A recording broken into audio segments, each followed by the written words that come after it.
Well, I tried to make, I used my other mould, the one I use for my magnet folders.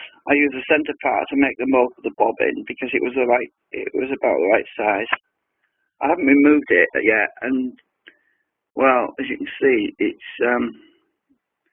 I have to remove the plastic off one end really slowly because I put sellotape on the other side. I anticipate the sellotape is going to be quite easy to remove because of the gooiness of it, and yeah, you've got to do it very slowly, otherwise it could tear the rubber. So basically, I'm using my fingernail between the plastic and between this plastic and the rubber to ease the silicone rubber off the plastic. I didn't really wax it very well, to be honest, but if I do it slowly,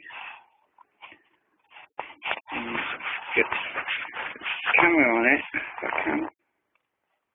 If I do it slowly, you can see it slowly coming off.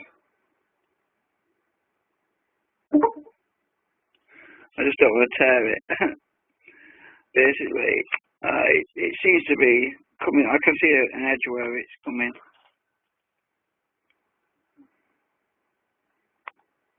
And it's slowly coming off there.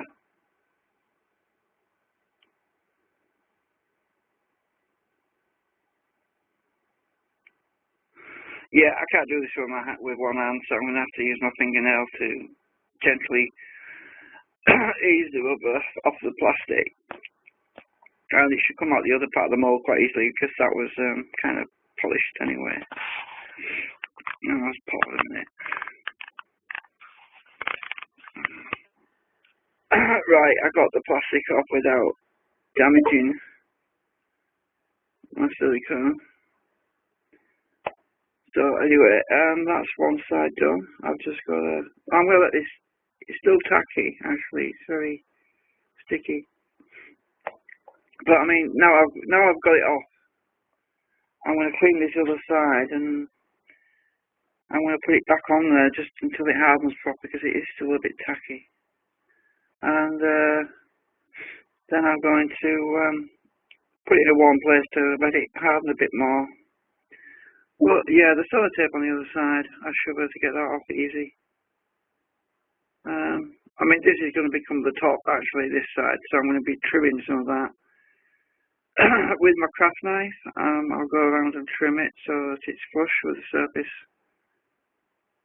Because that's going to become the top part of the mould. This will be the bottom. This was actually the top before, but it's going to become the bottom.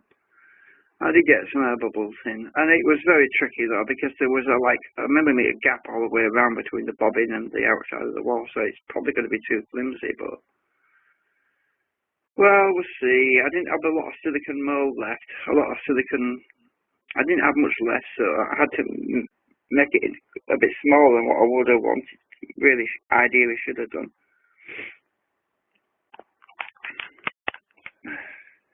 Yeah, the sellotape came off easy, so I'm going to trim this side while it's fairly soft with my craft knife. This thing here, I'm just going to basically go around with my knife and trim off these surplus areas, which won't be a big job. Well, I actually left a magnet in there, so it's sticking to that point. So anyway, it's still a bit sticky, yeah, but it's not too bad. It's not staying on my finger, so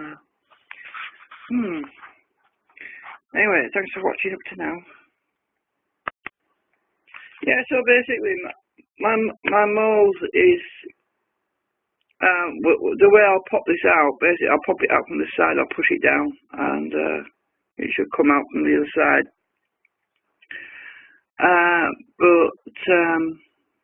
Well, maybe I should push it from the back, I don't know. But I'm going to leave it a bit longer because I've been taking out the bits I don't want, which is the bits that's overspilled. Because the middle part is, I'm not using the magnet part, I'm using the centre core part for this bobbin, There's a split bobbin in the middle there, and I've been testing it by taking out these bits which I don't want, which are the bits for the magnet holders, which are the parts where it overspilled over. And I was able to pull them out fairly easily. So, I mean, for example, here's one of the overspills, which went into where the magnet holders were. And based on the stickiness of it, yeah, it's still a bit fragile, and I'm just gonna let this sit, because if you look, it's you look at this piece, it's sticking to my finger quite well, and so I am going to leave this, put this in a warm place, probably another 12 hours or something, and before I even attempt to push it out, because it's so sticky right now. There's a possibility that I could damage it, so I'm just going to leave it and let it harden. And because this is for my bobbin, as in, let me just get the bobbin, another one. I can find one. Right.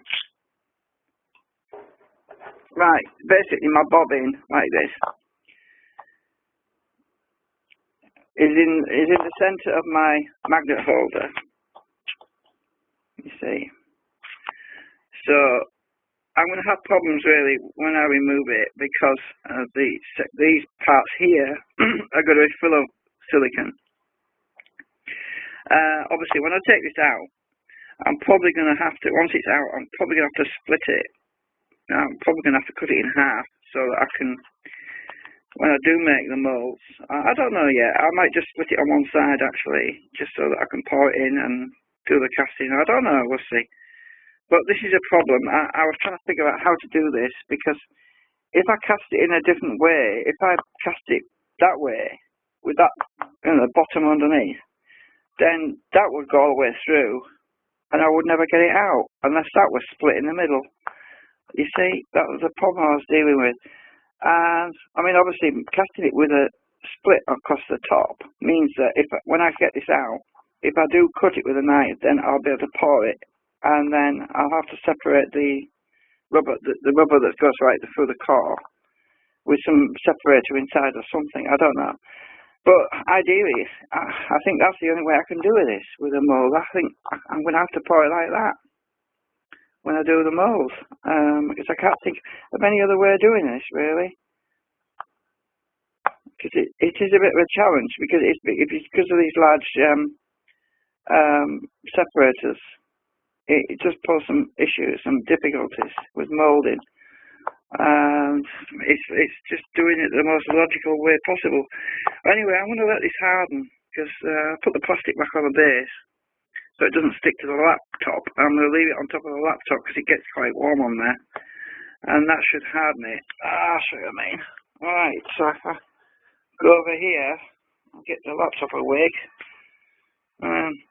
I'm basically just going to leave it on there, on the keyboard, the plastic underneath, and the heat from the laptop will hopefully harden it, because it doesn't get too hot, it just gets warmish. And we'll see how that goes. Yeah, thanks for watching, wish me luck. I've got to stop.